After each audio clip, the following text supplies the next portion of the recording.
देखो, आज हम बात करेंगे जल संरक्षण के बारे में।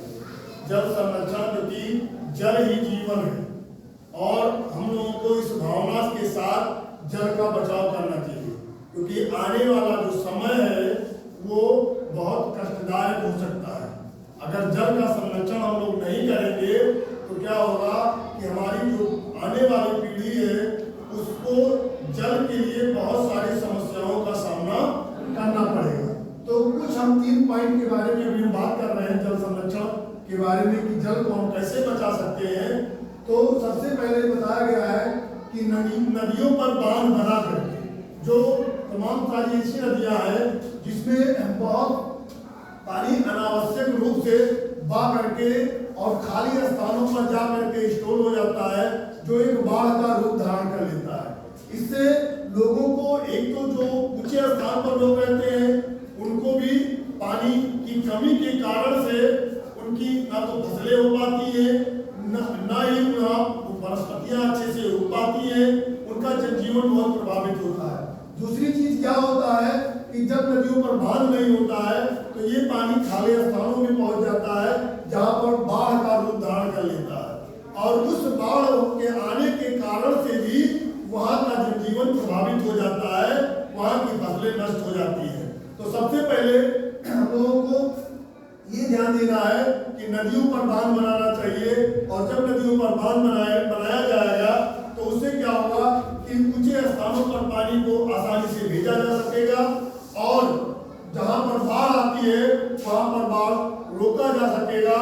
और दोनों जगह के जो जनजीवन है उनका जीवन आसान हो जाएगा। दूसरी चीजें क्या है कि इससे हम और भी कार्य कर सकते हैं, जैसे विद्युत बना सकते हैं, ठीक है, विद्युत बना सकते हैं, या वहां पर एक बहुत बड़ा जलाशय के रूप में बन सकता है जो पर्यटक लोग वहां पर देखने के लिए जा सकते हैं। मत्स्य पालन भी कर सकते हैं, वहां पर मछली पालन करके उस जलाशयों में व्यापार लोग कर सकते हैं, अपना जीवन यापन कर सकते हैं। कुछ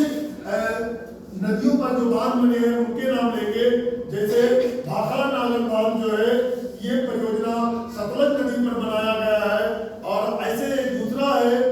तुंगभद्रा परियोजना जो तुंगभद्रा नदी पर बनाया गया है, और है चंबल परियोजना जो चंबल नदी पर बनाया गया है, हीराकुंड परियोजना जो महानदी पर बनाया गया है। ऐसे तमाम परियोजनाएं हैं जहां पर जो है बांध बना करके और पानी को ऊंचे स्थानों पर पहुंचाया गया है और बाढ़ आने से रोका गया है। दूसरा क्या है, जल के प्रदूषण को रोककर, क्योंकि जो जल हमारा प्रदूषित हो रहा है उस प्रदूषण को रोकना चाहिए, क्योंकि आज के समय में जल बहुत तेजी से प्रदूषित हो रहा है, चाहे वो फैक्ट्रियों से निकला कूड़ा कचरा हो, केमिकल हो, या घरों से निकला जो अपमार्जक के जो है अपमार्जक हम लोग घरों में प्रयोग करते हैं, कपड़ा धुलने में, बर्तन धुलने में, उससे भी हमारा जल प्रदूषित हो रहा है, जिससे ये पानी जा करके नदियों में गिरता है और नदियों का जल भी प्रदूषित होने लगा है, और हमारे पृथ्वी की सतह के भी जो पृथ्वी के अंदर जो जल पाए गए हैं ये भी प्रदूषित हो रहे हैं। तो हमें जल प्रदूषण को भी रोकना चाहिए। तीसरा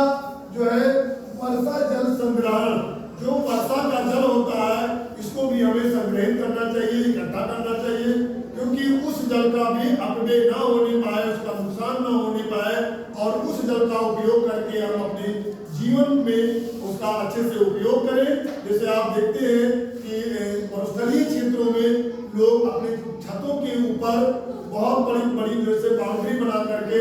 और पाइप लगा करके पानी को, जल को घर के अंदर आंगन में एक बहुत बड़ी आरी टाइप से गड्ढे बना करके और जल को उसी में स्टोर करते हैं और उसी जल का ज्यादातर उपयोग करते हैं। तो ये हमने अभी 3 जो है संरक्षण के बारे में हमने बात किया है, और भी है संरक्षण, इसके बारे में जल के संरक्षण के लिए जो हम अगले समय बात करेंगे।